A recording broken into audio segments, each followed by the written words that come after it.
আসসালামু আলাইকুম বন্ধুরা, আপনি কি বাটন ফোনের মাধ্যমে যে কোনো ওয়াইফাই বিল দিতে যাচ্ছেন বিকাশ থেকে? তাহলে কিন্তু আজকের ভিডিও সম্পূর্ণ আপনার জন্য। তো মূলত আমি আজকে ডায়ালের মাধ্যমে বিকাশ অ্যাকাউন্ট থাকলে কীভাবে যে কোনো ওয়াইফাই বিল দিবেন, ভীষণ হতে পারে, কার্নিভাল হতে পারে কিংবা অন্যান্য বিল কীভাবে দিবেন সেটা আমি আপনাদের দেখাবো। আমি কিন্তু ডায়ালের মাধ্যমে দেখাবো, বাটন ফোন দিতে পারেন। অনেকেই কিন্তু বিকাশে এমবি থাকে না, দেখা যায় আপনার এমবি নাই, ওয়াইফাই চলে গেছে, সেক্ষেত্রে কিন্তু ডায়ালের মাধ্যমে আপনি কিন্তু দিতে পারবেন। আপনার কিন্তু এমবি তোলার দরকার হচ্ছে না। তো কীভাবে দিবেন, বিকাশ অ্যাপসের মাধ্যমে দিতে গেলে কিন্তু এমবি লাগে। তো কীভাবে দিবেন সেটা কিন্তু শেখাবো। তো প্রথমত যেহেতু আমি বিকাশ থেকে ওয়াইফাই বিল দেবো, তার জন্য বিকাশে কোডটি জারি করতে হবে। তারা চলে যাবে ভিডিও মূল টপিকে। তার আগে একটা কথা বলছি বন্ধুরা, যদি আমার ভিডিও দেখে একটুখানি উপকৃত হয়ে থাকেন, অবশ্যই চ্যানেলটি সাবস্ক্রাইব করে পাশে থাকা বেল আইকনটি বাজিয়ে দিবেন, অবশ্যই লাইক করবেন। চলুন আপনাদের শেখাই বিকাশ অ্যাপসের মাধ্যমে কীভাবে যে কোনো ওয়াইফাই বিল দিবেন। তার জন্য এখান থেকে যেহেতু বিকাশের মাধ্যমে দেবো, বিকাশের কোড হলো *247#। তো বন্ধুরা আবার বলছি, বিকাশ থেকে ওয়াইফাই বিল দেওয়ার জন্য ডায়াল করতে হবে *247#, কল ট্যাপ করবেন। আমি কল ট্যাপ করে দিলাম। তারপর এখানে বিকাশের ইন্টারফেসে চলে আসবে। ওয়েট করে দেখতে পাচ্ছেন এখান থেকে বিভিন্ন ইন্টারফেস চলে এসেছে। তো এখান থেকে কী করবেন, এখানে দেখতে পাচ্ছেন 6 নাম্বার পে বিল আছে, তাই না? যেহেতু আপনি ওয়াইফাই বিল দিবেন, তার জন্য পে বিল, তার জন্য এখানে 6 তুলতে হবে। 6 তুললাম।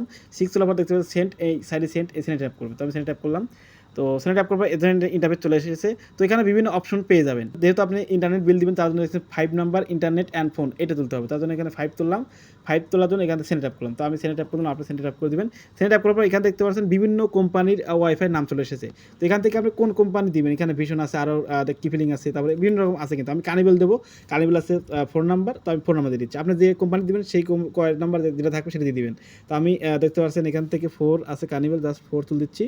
4 তুলে এখানে সেন্ট ট্যাপ করলাম। তো আপনি ফোনে সেন্ট ট্যাপ করবেন। তারপর এখান থেকে দুটো চলে এসেছে, দেখতে পাচ্ছেন এখান থেকে। তো এখানে দুটো অপশন চলে এসেছে, এক নম্বর চেক বিল আর একটা হচ্ছে মেক পেমেন্ট। তো আপনি যেহেতু পেমেন্ট করবেন, তার জন্য 2 নাম্বার তুলতে হবে, মেক পেমেন্ট। তার জন্য আমি 2 তুললাম। 2 তুলে এখানে সেন্ট ট্যাপ করলাম, আপনি সেন্ট ট্যাপ করে দিবেন। তারপর এখানে দেখতে পাচ্ছেন এখান থেকে, তো এখান থেকে দুটো অপশন চলে এসেছে। এখান থেকে ইনপুট কাস্টমার আইডি দিতে হবে, তার জন্য 1 আছে, এই 1 তুলতে হবে কিন্তু। তো 1 দিয়ে এখানে সেন্ট আপ করলাম। এখন কিন্তু আপনার কাস্টমার আইডির নাম্বারটা দিয়ে দিতে হবে। আমি আমার নাম্বার দিয়ে দিচ্ছি, আপনার আইডি নাম্বার যেটা হবে কাস্টমার আইডি সেই নাম্বার দিয়ে দিবেন। তো আমি আমার নাম্বার দিয়ে দিচ্ছি, আপনি কিন্তু আপনার নাম্বারটি দিয়ে দিবেন বন্ধুরা। আমি জাস্ট এখান থেকে দিয়ে দিচ্ছি। আমি আমার নাম্বার দিলাম, আপনি আপনার নাম্বার দিবেন, নাম্বার দেওয়ার পর এখানে সেন্ড আপ করবেন। তো তারপর এখান থেকে ফোন নাম্বার চাবে, আপনি যে ফোন নাম্বার দিয়েছিলেন আমি সেই ফোন নাম্বার দিয়ে দিচ্ছি, আমার ফোন নাম্বার, যে ওয়াইফাই যে ফোন নাম্বার ছিল। তো আমি এখান থেকে আমার ফোন নাম্বার দিয়ে দিলাম। তারপরে এখানে সেন্ড আপ করলাম। সেন্ড আপ করার অ্যামাউন্ট আমি 525 টাকা অ্যামাউন্ট দিয়ে দিচ্ছি, আপনি যেটা হবে সেটা দিবেন। তারপর অ্যামাউন্ট দেওয়ার পর আবার সেন্ড আপ করবেন। সেন্ড আপ হওয়ার দেখতে পাচ্ছেন আমার কিন্তু সাকসেসফুলি বিলটি দেওয়া হয়ে গেছে। তো আপনারও কিন্তু এমন করে এসএমএস আসবে, আপনার কিন্তু বিল দেওয়া হয়ে যাবে। আশা করি বুঝতে পেরেছি। আপনার জন্য অনেক কষ্ট করে ভিডিও তৈরি করি। অবশ্যই চ্যানেলটি সাবস্ক্রাইব করবেন, অবশ্যই লাইক করবেন।